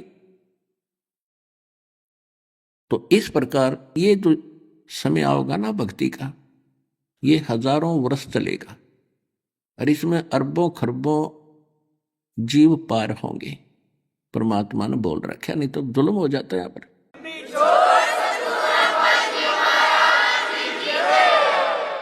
और जो ऐसे समय में भी गलती कर जाएगा, जैसे किसी ने 10 वर्ष 5 वर्ष भक्ति कर ली, 2 वर्ष कर ली, 4 वर्ष कर ली, ये सत साधना दास से प्राप्त करके, और फिर चूक गया वो सत्संग के अभाव से, तो फिर क्या होगा उसके साथ?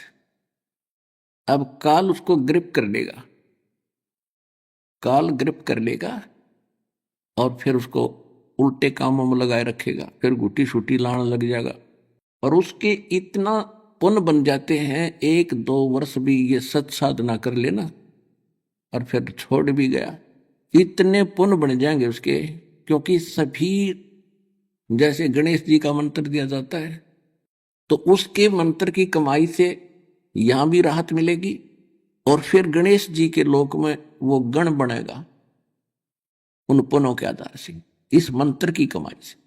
फिर वो पुण्य जब वहां से समाप्त हो जाएंगे, फिर ब्रह्मा जी के लोक में जाएगा, वो भी मंत्र उसने जाप कर रखे, वहां वो देव बनेगा, वहां देव पद अपनी पूंजी नष्ट करके पुण्यों की, फिर वो विष्णु जी के लोक में जाएगा, वहां भी स्वर्ग के अंदर वो देवता बनकर और सारी अपनी पूंजी नाश करेगा, पुण्यों का नाश करेगा।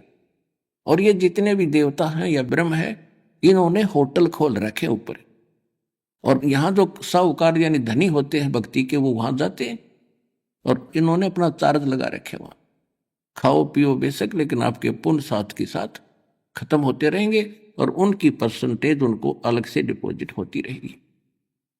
उसके बाद फिर शिवलोक में जाओगे, वहां शिव का मंत्र जाप करते हो, वह खत्म होने के बाद फिर दुर्गा जी के लोक में जाओगे, और वहां समाप्त होने के बाद फिर आपको सतनाम प्राप्त है, उसमें ओम मंत्र ब्रह्म का है, उससे ब्रह्म लोक में जाओगे। यानी आपको जब तक आप खाली नहीं हो लोगे, इस धरती पर गिरन नहीं दो, और इस पृथ्वी पर फिर पटकेगा आपको कब? सतयुग में, क्योंकि इतने पुण्य हो गए, तब तक हजारों युग बीत जाएंगे।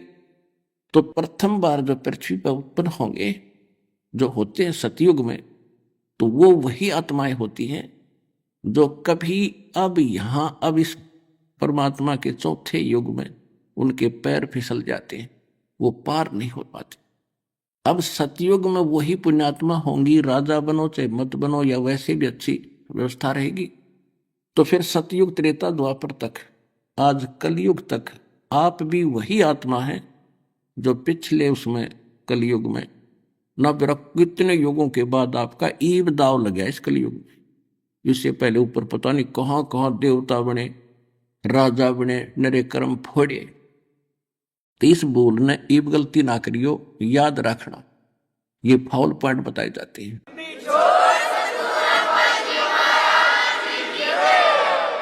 तो आप वही पुण्यात्माएं हैं। अब सतयुग त्रेता द्वापर में भगवान आपके अंग संग घूमा करते थे, प्रत्येक को संदेश देते, प्रत्येक युग में चाहे किसी तरह वो दें, किसी तरह जाएं, लेकिन हम कानों पर कटाड़ गए, हम सुखी थे। कहते दुख में सुमरण सब करे और सुख में करे ना कोई, जय सुख में सुमरण करे तो दुख कहे को होए। तो परमात्मा कहते हैं जो जन मेरी शरण है ताका हूं दास, और गेल गेल लाग्या फिरूं जब तक धरती आकाश। अब आपको परमात्मा कैसे निकाल कर लाए हैं, आप विचार करना, और अब आपको समझ में आओगी सारा खेल कर ही भगवान रहे थे। किसी बहन भाई के माध्यम से आपको संदेश मिला, या टीवी चैनल बुक के माध्यम से भगवान का संदेश मिला, तो आपने कभी रिजेक्ट किया, कभी स्वीकार किया, कभी रिजेक्ट किया, कभी स्वीकार किया। धरते फिर देखेंगे, अच्छा सा नहीं लगता, परमात्मा फिर प्रेरणा करता है, एक बार फिर पढ़ के देखते हैं, कहते करे करावे साइया मन में लहर उठा, दादू सिरधर जीव के वो आप बगल हो जा। तो वो यूं फिरता आपके पीछे पीछे और कहते मैं दास हूं। अब दास क्या होता? गुलाम, नौकर। अपने आत्माओं, आप इस सतलोक आश्रम में आप व्यवस्था देख रहे हो, ये आप और ये हम नहीं कर सकते, यहां भगवान कर रहे हैं। कबीर साहब ये सत्कर मान लें।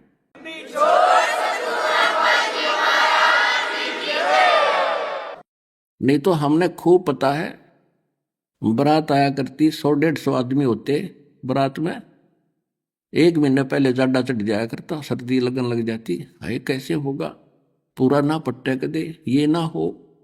और यहाँ अनतोल्या अनमोल्या देवे, करोड़ी लाख हजारी वो, यहाँ कोई गिनती नहीं।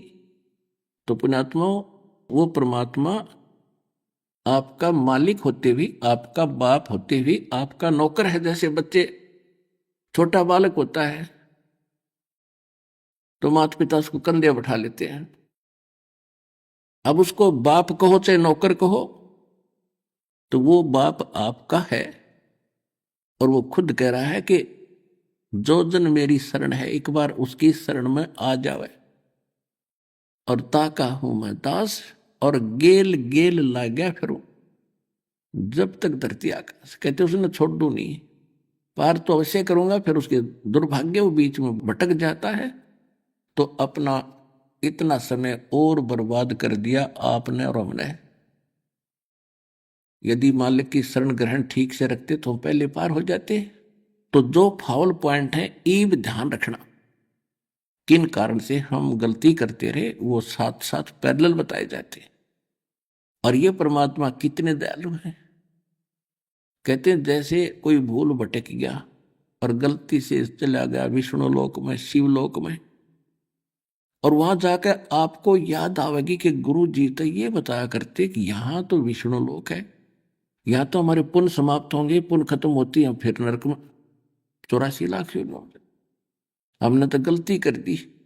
कहते वहां भी यदि तू मुझे याद करेगा ना सच्चे दिल से, वहां भी आ जाऊंगा और तेरा वहां से छुटवा के तेरे को फिर से मनुष्य जीवन दिला दूंगा।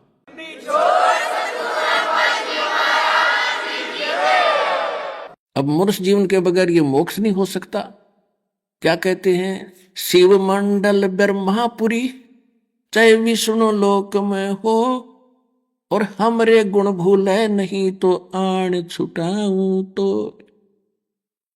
तुझे वहां से भी छुटवा लाऊंगा, चाहे कहीं पर भी हो, मेरे गुण को नहीं भूलेगा कि हम गलत आएंगे, क्योंकि परमात्मा पिता है और पिता बच्चों के 100 अवगुणों को भी माफ कर देता है। तो हम कितनी गलती भयंकर वहां करके आए और फिर हमारे पीछे पीछे घूम रहे, और अब हम पल पल पर कर रहे। और फिर भी दयालु हमें सोचता है किसी प्रकार इसकी बुद्धि ठीक हो और निकले यहां से। तो इस ज्ञान से ये सारा बुद्धि सेट होगी। अब आपको बता रहे हैं कि जैसे आपको कथा सुनाते रहते हैं, एक सम्मन नाम का मनियार था, उसकी पत्नी नेकी, पुत्र का नाम सेऊ था। ये परमात्मा के सीधे शरण में आए थे और बहुत गरीब थे। ऐसी परिस्थिति बन गई थी कि परमात्मा की सेवा के लिए सम्मन ने अपने पुत्र सेऊ का गर्दन भी काटनी पड़ गई थी। और कबीर परमात्मा ने वो लड़का जो का तू जीवित कर दिया था, उसका निशान भी नहीं था कि गर्दन कट्टी है कि नहीं। और वो परमात्मा की परीक्षा में वो परिवार सफल हुआ। उसके बाद उनको अटल भक्ति दी और मालो माल कर दिया। कहते हैं नुक्ते ऊपर रिझ जाएगा रे, ये करोड़ कर्म जड़ जाएं तुम्हारे। अब जैसे परमात्मा की तरफ हम चलते हैं और समर्पित होकर देखो, अब भगवान मिला अपने को, इसमें डगमग ना हो, क्योंकि ये किसी डूम भाट के बताए गीत नहीं है, वाणी नहीं है, भगवान का दिया ज्ञान और प्रमाण है। तो इसमें समर्पित हो, संसार को ना देखकर भगवान के ज्ञान को आधार बनाकर चलो इस मार्ग पर। फिर देखना, एक भक्त है, वैसे तो बहुत से ऐसे भक्त हैं जिन्होंने मालिक के नाम पर इतना दृढ़ विश्वास किया, बिल्कुल घना नुकसान होता दिखा था, फिर भी अटल रहे और फिर उनको कितना सुख दिया। तो परमात्मा की वाणी है, सत ना छोड़े सूरमा और सत छोड़ने पतजा, और सत के बांधे लक्ष्मी फेर मिलेगी।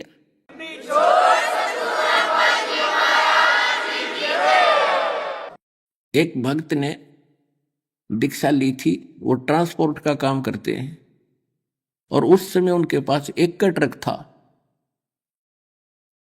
उनके पूज्य पिताजी पहले हमारी शरण में आए थे, दास की शरण में, वो बहुत नेक आत्मा थे, और उन्हीं की प्रार्थना परमात्मा ने स्वीकार करके उस परिवार को शरण में लिया था। अब उसने, लड़के ने ज्ञान गणा समझ लिया था, कति डट के। क्या हुआ कि उसका एक का ट्रक था, बाकी किराए पर लेकर चलाते थे वह, और वो एक्सीडेंट को प्राप्त हुआ और उसकी इंश्योरेंस भी खत्म हो रही थी। तो उस समय उसको 70-75 हज़ार का, यानी जितने का भी वो ट्रक था, 1,00,000-2 लाख का, वो नुकसान हो गया। तो उसकी माताजी ने कहा कि भाई देख, पहले तेरा बढ़िया काम चल रहा था, जो नाम ले लिया तो देख तेरा कितना नुकसान हो गया, इस नाम न छोड़ दे, तू वही भक्ति कर ले। अब वो बता रहा था कि जी मैंने तो परमात्मा के सामने एक अर्ज करी थी कि दाता चाहे कटोरा हाथ में दे दियो पर अपनी शरण से दूर ना करना। ये ज्ञान बार बार समझ में नहीं आता और ये भगवान बार बार नहीं मिलेगा। उस दिन के बाद कुछ ही दिनों में परमात्मा की रजा ऐसी हुई, आज उसके पास सैकड़ों की संख्या में गाड़ियां हैं और जी खोल कर दान कर रहा है वो बच्चा। तो यह परमात्मा कहते, सत ना छोड़े सूरमा, सत छोड़े पतजा, और सत के बांधे लक्ष्मी फेर मिलेगी। कहते नुक्ते ऊपर रिझ जाएगा रे, यो नुक्ता था, भगवान ना नहीं फिर जाए, इतनी मदद भी नहीं करेगा, हमारी डूबे ने नहीं उबारे तो भगवान को तो इसलिए याद करे कति डूबे वे उबार दे। तो हम पीठ गणे रखे काल ने, जैसे कुत्ते का कोई लठ मार दे और फिर चाहे दूर तक हुड़का कर दे, उपड़ा उपड़ा चिल्लाया करे, उठा जाना बैठे। तो हम इतने सता रखे इस काल ने कि छोटा सा नुकसान हो या ना हो, हम दूर तक रोने लग जाते हैं, हाय नाश हो गया, हाय अगले सत्संग में फिर चल लेंगे। तुम आके देखो, दृढ़ हो थोड़ा सा, नुक्ते ऊपर रिझ जाएगा रे, करोड़ कर्म जल जाए तुम्हारे, यो नुक्ता था। तो इसी प्रकार सम्मन और सेव के घर पर जब भगवान गए, ऐसी परिस्थिति बना दी परमात्मा ने, परमात्मा की इज्जत के लिए कि गुरु जी की इज्जत पाच नहीं आ जाए, अपने लड़के को काटना पड़ गया। और फिर समर्थ शीश लेता है, ये शीश दिया करता है, एक्सटेंड करता है। तो सम्मन के पुत्र सेव को भी जीवित कर दिया और उनको मोक्ष दिया।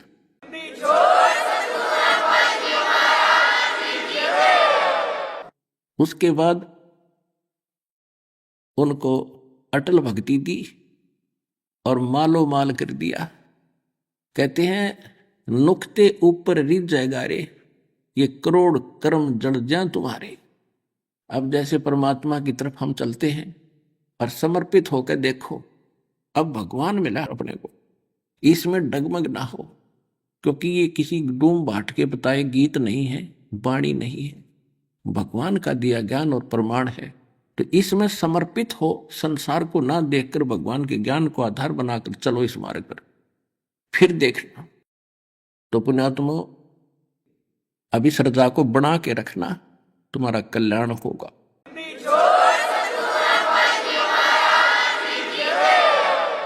अब आपको कुछ भक्तों के अनुभव सुनाएंगे, वो भी ध्यान से सुनो। नमस्कार जी।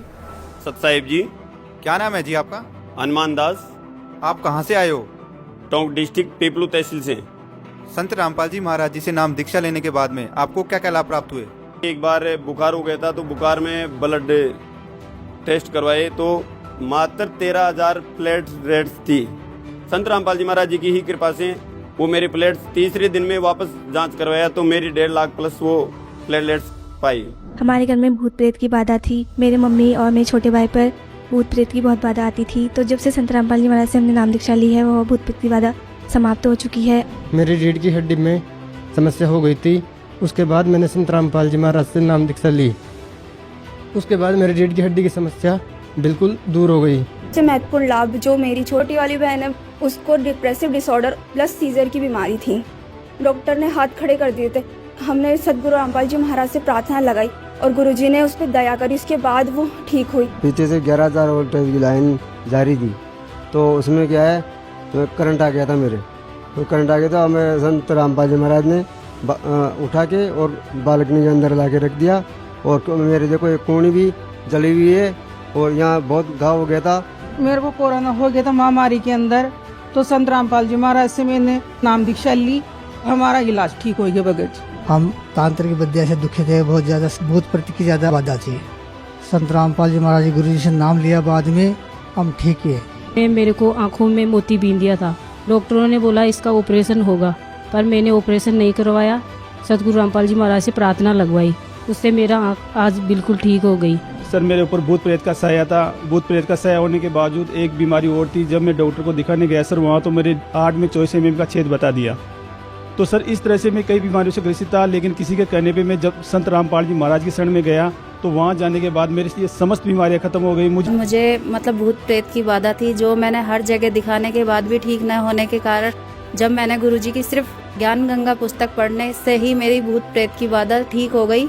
एक मुझे प्रॉब्लम थी अस्थमा की, तो वो अस्थमा की बीमारी भी गुरुजी के भक्ति मंत्र करते करते वो अस्थमा की प्रॉब्लम भी दूर हो गई। जो हमारे दादाजी हैं वो बहुत बीमार रहते थे, बहुत बड़े बड़े हॉस्पिटलों में इलाज कराया, लेकिन कोई फर्क नहीं पड़ा उनके। और संत रामपाल जी महाराज जी से दीक्षा लेने के बाद और प्रार्थना लगाने के बाद, सत भक्ति करने के बाद वो पूर्णतः स्वस्थ हो गए हैं। और संत रामपाल जी महाराज की दया से नशे पानी सब छोड़ दिया। पहले दास नशा करता था, और संत रामपाल जी महाराज की शरण में आने के बाद घर भी बढ़िया से चल रहा है और धंधा भी बढ़िया से चल रहा है। एडमिट कर लिया उन्होंने, एक दिन तो एडमिट किया, दूसरे दिन बोला 550 शुगर है भैया, आप तो मुश्किल ही बच सकोगे। और जैसे आपके शरीर में कुछ नहीं बचा, जैसे पेपर खराब हो गया आपका, वो टीबी भी है आपके। फिर उसके बाद मैंने दोस्त गुरुजी से प्रार्थना लगाया। जयपुरिया हॉस्पिटल में जाने के बाद संत रामपाल जी महाराज की दया से वही जांच मेरी नॉर्मल आ गई। पहला लाभ तो बीड़ी और शराब छूट गई मेरी। कोरोना भी ठीक हुआ उसी टाइम में, मेरे परमात्मा की दया से, संत रामपाल जी महाराज जी की दया से। जी मैं बहुत से नशा किया करता था। जब से मैंने संत रामपाल जी महाराज से नाम दीक्षा ली थी, उसी टाइम से मेरा नशा पूरा समाप्त हो गया था। मेरे माइग्रेन था, हार्ट प्रॉब्लम थी, तो एक साइड से पूरा मैं सो नहीं पाता था, इधर से तो पूरा सुन्न हो जाता था। संत रामपाल जी महाराज जी जैसे ही नाम लिया और सारी ये बीमारियां भी खत्म हो गई। और संत रामपाल जी महाराज जी से जुड़ने के बाद हमें 10 साल बाद एक पुत्री प्राप्त हुई है। डॉक्टरों ने कहा था कि बच्चे के फेफड़े नहीं बने अभी, तो मैंने अंदर ही अंदर संत रामपाल जी महाराज से अरदास करी, परमात्मा दया करना। सबसे बड़ा चमत्कार तो यह हुआ कि बच्चा बिल्कुल स्वस्थ हुआ। 1 किलो 800 ग्राम का होने के बावजूद भी ये स्वस्थ हुआ। 3 से 4 दिन में छुट्टी दे दी है और बच्चा बिल्कुल स्वस्थ हुआ। अजमेर रास्ते में जाते टाइम पापा जी का बाइक से एक्सीडेंट हो गया, और इतना भयंकर एक्सीडेंट हुआ, मतलब बाइक बिल्कुल चकनाचूर हो गई थी। उसकी पूरी लाइट वगैरह, कोबरा वगैरह सब कुछ एकदम से टूट चुका था। पापा जी हमें बता रहे थे कि मतलब परमात्मा जैसे पापा जी को गोदी में उठा के और साइड में रख दिया ना, ऐसे बिल्कुल पापा जी के ओलिफ और यहाँ पे आँख पे एक खरोच आई थी और कुछ भी नहीं हुआ था। संत रामपाल जी महाराज जी की दया से ही ये लाभ हुआ। तो हम तो सभी से कहना चाहते हैं कि भाई सभी संत रामपाल जी महाराज के ज्ञान को सुने। पुस्तक के माध्यम से, टीवी के चैनलों पे ज्ञान चल रहा है मालिक का, एक बार अवश्य सुने और संत रामपाल जी महाराज से नाम उपदेश लेकर अपना जीवन का कल्याण करावे जी। सत साहिब।